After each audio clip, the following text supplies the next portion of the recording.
Hello everyone, Rare Model Reviews here. Instead we have the Evangelion Unit-0. Now, this has been a kit I actually had for quite a long time now actually, and I'm a little ashamed to say that this is the first Eva I ever owned, yet this is the last one I've ever built. So for those of you who don't know, I have the Unit 3 and 4, which I built before this guy. And as a result, this is not my first review on the Real Grade Eva series, so basically what I'm going to cover this thing is, first and foremost, as you see, we're going to take a good look at this guy here. And much like all the other Evas, this thing requires no painting. You could probably even get away with not like panel line anything. Like, it just looks great. Everything is color separate very well, as all the real grades are. And overall, it just looks great. It poses very well. And what I kind of want to get out of the way now is, I don't plan on doing a review in a traditional sense that I usually do, where I go over articulation. I still will go over accessories just because I want you guys to know what you'll be getting out of the box. But again, as for articulation, as you see what I'm doing here, I'm just kind of going to be kind of showing off the poses for it as I kind of talk a little bit. So if you want more of an in-depth look at the articulation and all that for these things, I'd say check out Unit 3. I feel like I went over that one a lot more detail than even 4. Whereas with 4, I didn't really get a chance to go over my thoughts with Unit 3, mainly because I was kind of trying to keep that video short. I wanted a lot of my reviews to be around 15 minutes back there, but now I'm a little less stringent on that. So, anywho, so for those of you who don't know, there are quite a lot of these Evas, and for the most part, they all share the same build. The only thing that really differentiates them is the head. So besides building the head and a few things here and there, it's like it's essentially the same kit. So I'll go on to my verdict at the end of it all, but again, for those of you who see my other reviews, you know kind of what my thoughts are on a lot of these kits.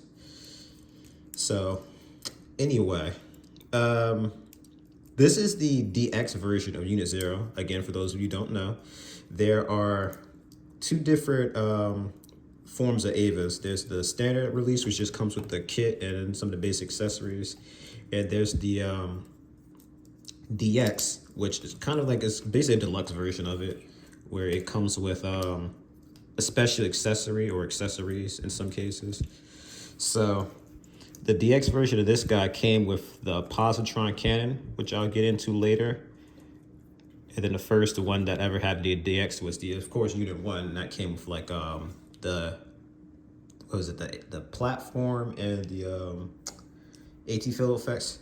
So eventually when I get to Unit 1, I'd get into all that. But for now, I think it basically covers everything I really need to go into. So we're gonna do what I said I would, and let's kind of show off what comes with this kit. So again, this basically comes with the standard setup you'd expect for Evas. So these binders here can open, and aside there are 2 progressive knives, in addition to, I get this guy to stand. I don't think I got the feet quite flush. Hold on. There we go. Yeah. In addition to 2 unfolded knives. So here's the unfolded knives, and again, there's the folded knives in here. Just kind of gotta pluck it out. There we go. As you can see, there's the folded knife. And you could just put it right back inside. And again, there's 2 of them. I'm not gonna take the other one out, but take my word for it. There's 2 of them inside those, I don't know what you'd call those. I guess you call them shoulder pads. So I cannot get this guy to stand up. There we go. So yeah, one thing I want to mention about this guy now, I figure I'd go into it now rather than later.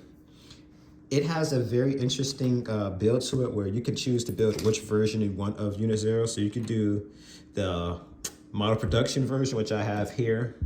Although technically, these parts of the legs here are supposed to be gray. Here's the pieces for them. I decided to make them white just because it pops a little bit better. I didn't want the legs to just be all gray, so I decided to go with the prototype version, which has the white parts of the legs here. And of course, here's the prototype chest. Oops, actually I think it's supposed to be this way. So you'd be able to change out the chest stuff, look more rounded. I guess you kind of say feminine because these kind of look like they're supposed to be breasts to me. And the shoulder pads, you'd be able to change them out and get rid of the shoulder binders and have more shoulder pads. And there's actually a couple more pieces. Oh, here they are. And nothing major. You still have these pieces here, you can see. There's just these versions. It's basically because the shoulder binders are connected to like the end piece of this one for these little tinier ones. So you'd kind of have to put those in to not have, you know, the red ring sitting there. That end, I'm pretty sure you need to not have those on to even fit the normal shoulders. So I might as well go on with it now, but this is actually supposed to be for Unit 1. This is an extra piece you had. You'd use this to convert it into, I guess you call it a form that allows it to be used with the positron cannon, which again, we'll go into a little later. You of course have the entry plug, the umbilical cord here, which this comes with every Eva. It's the exact same thing. Looks great, of course. I just want to point that out, but you just plug that into the back like so. Most of these don't hold in very well. It's secure enough, but you move this thing around enough, it will pop out. So that's one thing to keep in mind with it. Now, you got Unit 1 with the platform, which I believe there's a sold separate version of that.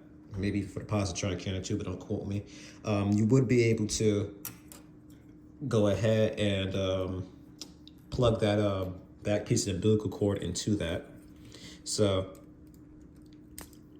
the standard accessories that comes with these things, of course, there's multitude of hands. These like are the relaxed hands, but we of course have the pallet rifle, and this comes with two different hands. So there's the trigger finger holding hands, and of course, if you have another Eva, you'd be able to use the an additional pallet rifle, so you could dual wield if you wanted to. But this is this guy's pallet rifle. And one thing to keep in mind with these things, if you're ever curious as to which one's rifle is supposed to come with each, there's like this little piece right here inside the rifle. It's always matching with their neck. So if you were to, let's say, make sure Unit 0 is using the rifle that came with it, that's how you do that. Next up, I'm gonna remove that hand there. There are two hands that are specific for holding the knives. So basically you just take apart that inside of the hand there, sandwich the knife in, and I always get confused on which end is which. But you, oh, the knuckle came off. Sheesh, I don't know how I pulled that off. But yeah, as you see, you just kind of close that up. I'm trying to get this knuckle back on. There you go. And then you plug that right back into the hand there, and voila. So of course the knife holds pretty well, but you just gotta be careful because I find myself that the pieces for those hands are a little finicky at times. Much like these feet, you gotta make sure you get them completely flush or have standard problems. So yeah, you have to kind of make sure you get that knife in there just right, and be careful with the hands or they'll pop off. So this thing comes with a lot of different hands. These, I believe, were supposed to be with the Unit 1 DX. They're for ripping open AT field, but they kind of also double as like, I guess you could say like prime hands, and you know, for doing some crawling poses or stuff. But you know how beastie the Avas can get with their limiters are removed and all that. I don't know what these hands are supposed to be. I think this is supposed to be for the pose and they did in the show where they all were like running after that one Eva. I don't know what number it is. They got so screwed up with the movies. I don't even bother. These are actually supposed to be the hands when it's running though, not like on the ground getting ready to run. They also kind of can double as karate chop hands. And then of course you have the fists, which is ironically what I usually have on my Avas by default, but I decided to go with more relaxed stance. So as you can see here, there's like a lot of poses and whatnot you can do with this thing just based off of all of the different hands that this thing comes with. So I'm gonna actually remove both these hands. This is gonna look a little weird for this little short segment I'm doing here, but I have to go over it. So this is the positron cannon.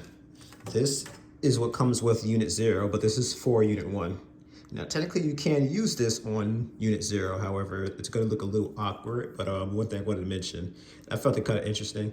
This part right here, if you see my hands on, this has some movement to it. However, these black cords, once you plug these in, it kind of restricts the movement. So as you can see, there's a little bit of wiggle, but you used to be able to move this thing completely side to side. So if you wanted to get more articulation out of this thing, I'd say don't hook these up. Otherwise, again, this is what you're kind of going to get here. So. The color scheme for this thing is kind of strange, but it does have a variety of colors. And one thing I want to point out is this caliper thread. It's like kind of rubbery feeling plastic, but it does not move. I'm going to go ahead and say it. This is what I expect the caliper thread to look on a model kit, not the Master Ray gun tank. You guys might have heard me complain about some time ago. I wasn't a fan of that thing because of caterpillar threads. In my opinion, the caterpillar threads completely ruined that kit for me. But moving on, we're not here for Gundams, we're here for Evas. So if I'm not mistaken, I never tried this, by the way, but I'm assuming this is how this is supposed to work. I don't know if maybe it's only supposed to be the right hand or not, though. Is this the left hand trying to do this on? But I don't believe there are any special hands. There we go. Yeah, no, it fits on. I just wasn't lining up right. So as you see there, you just kind of got to, much like the pallet rifle, sandwich the hands on there. And again, this is for Unit 1, but there is some degree of compatibility with these kits. So as you see there, kind of can't quite see with my thumb, but this is more or less what you would do. As you see there, you just kind of lock. Oops. I did that completely off screen, sheesh. But yeah, you kind of just lock this part of the binder there in, and you kind of, you know, have it lie down. Probably rock the head up a little more, I don't know. But this is basically what you do with this thing. As you see, plug the hand in there. Make sure that piece of the shoulder bar is locked into that side. And again, you did kind of have it sniping. But again, they more so want you to do this with Unit 1. If I wanted to, I could probably have even put this version of the satellite thingy here on or whatever. It doesn't look right because, of course, this is for Unit 1, so the colors aren't quite right and all that. But again, you get the idea here. So the next accessory, now this actually came with Unit 3. And again, this is why I'm kind of kicking myself for taking so long to do this. But one thing they're doing that's a little weird, kind of cash grabby, is they're having different accessories for different Evas. So, I mean, I guess they always kind of did it. I don't think about it with this one, but this came with Unit 3, but it's for Unit 0, if you couldn't tell. So, it came with these exclusive hands here that you see are already kind of latched on, and I'm sure you know why. So basically, you'd be able to use these on Unit 3, except for the fact that the hands wouldn't match because that thing's like navy blue and the hands are gray and yellow here. But as you see, you just kind of attach the hands on in like so. And of course, the back half of those hands came off. This is the same problem I had with Unit 4 when I was trying to pose this thing off with the shield, but oh, that was a back piece in your arm. That's fine. So as you can see, they're kind of a bit of a pain to get in just because you have to get these hands in just right, or as you see there, they're going to pop off. But I might as well show it now. As you can see there, that back half of the shield could come off. Thankfully, these hands aren't too bad to get on, but excuse me if anything's done off camera. I really have to focus on what I'm looking at when I'm doing these things because it takes so much effort to get these things in sometimes. I think it's this part. I really can't tell. There we go. Yeah, so as you can see, you can get the shield in the hand. This is again a little tricky to even pose this thing because you move it wrong, it'll fall out. So it doesn't quite hold it up, unfortunately. This shield's a little weighty, I guess, but you can still have it holding the shield, and this little slot here moves up and down too. So you kind of use this as like a little sight, I guess you'd call that a sight. So honestly, I think that's kind of, I'm pretty sure I went over everything. So there is one thing I actually want to look at. So this is Unit 4. I already did a review on this guy again. So if you guys want to check that out, go ahead. Again, there's a lot of different things I went over with Unit 3 and 4 and whatnot. So as you can see, they share similar designs, but the head's different. And they both have shields though. So I was curious as to whether Unit 4 shield would be compatible with U0. I never looked at this before the review here. So I want to try that out here. Because I figured these hands ought to be the same exact hands. They just used them on Unit 4. And it looks like I'm right. This holds in no problem. So if you wanted, you could use Unit 4's shield with Unit 1 and all that. They're compatible. So that's one thing to keep in mind. So as you can see at the show, I didn't really show off the back of it at all. First and foremost, there's a little stand here. That's how the heck the thing's even holding up. But if you wanted to, you could take that little stand off. It is authentic to the show. This part can move up and down, so it has a little spike that can kind of bury it in the ground. I guess if you wanted to, you could take this outside and use that. Otherwise, yeah, that's kind of useless. But there's all kinds of different handles here. So you can have this thing holding all different areas of this shield here. This is, again, it takes a little bit of effort to get these things in here, but you can do it. And again, there's like a magnitude of different poses you could pull off as a result. It's just, again, it takes some effort to get this thing properly into position. And this little latch for the shield is really finicky too.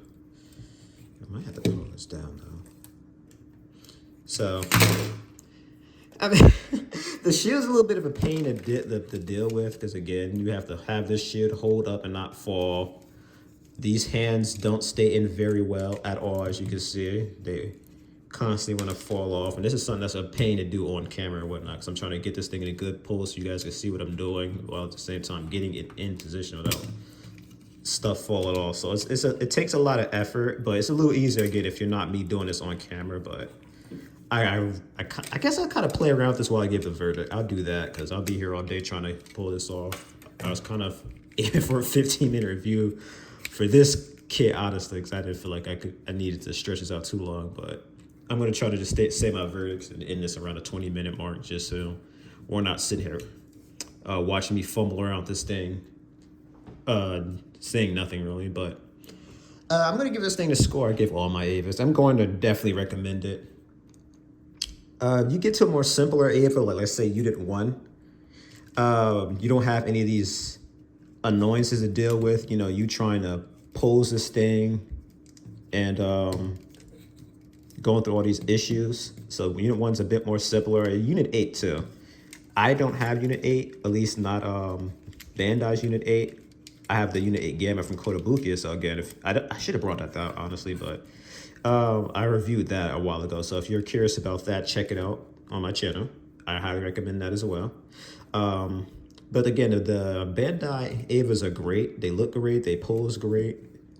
Great accessories and gimmicks. But there's like an Eva really for everyone. You know, if you want something more complicated like this, or as you've seen there earlier, Unit 4, they have different accessories that make it stand out a bit more. And again, they're a bit more flashy. But if you want something simpler, you have to deal with, you know, again, stuff like this with this shield, which I'm still struggling to get to a decent position here. Those are options. Again, I still do recommend this thing. So if you can get these things just right and you're a bit patient and all that, you know, you could definitely pull off something awesome with them. Again, some of the more the quirks and the things to watch out for, I went over Unit 3 and 4's review, so check those out if you want to hear about some of that stuff. But there we go. Ironic, just as I'm getting ready to end it, I finally get this thing in a decent position. So again, as you can see here, you know, with a little time and effort and patience, you can get this thing into a decent pose. And again, this thing has different handles and whatnot, so you can do all kinds of different poses with this shield, again, if you have the patience. But I feel like I said everything I wanted to with this kit. Again, I recommend it. Looks great. You have the shield here, and if you have Unit 1, you could make use of the positron cannon. You could recreate the pose from the show of, here, I'll bring forward back out just to kind of show what I mean, You'd be able to pull off the pose from the show where you kind of have, one guy behind them shooting and the other one, holding up the shield. So there's a lot you could do when you have these things in sets and whatnot. And though they all build the same, so that's a little one tedious thing. You have the whole unicorn Gundam thing where you build the same kit over and over and over again. It's not a bad build. It's very interesting and unique. And there's a lot of cool little gimmicks to it. Like, you can't see it, but they actually have the, I think it's called the S2 drive. It's like this little red gem that's in the chest. You can't see it because it's blocked by the armor, but again, it's like little attention to detail, stuff like that, that really give you, that sense of love. There's a lot of love, thought, and care that went into these kits, and then, that's why I couldn't recommend them anymore. A lot of real grids are pretty solid. Not too many stinkers. The ones that are things that they put too much effort into. And it kind of had a Kadoki thing where it falls flat on his face of doing too much. But again, I highly recommend this kit. If anyone's a fan of Eva or they just think this thing looks crazy, cool, unique, go ahead and pick it up. I don't think you'd regret it at all. The Eva's cost roughly around 50 bucks. I think 70 for the DX stuff, but I don't think you could go wrong with any Eva you pick up. So just look for whatever you can that looks cool. Pick it up. It's definitely worth it. So once again, this is Rare Model Reviews. Like, comment, and subscribe. Thank you guys so much for watching.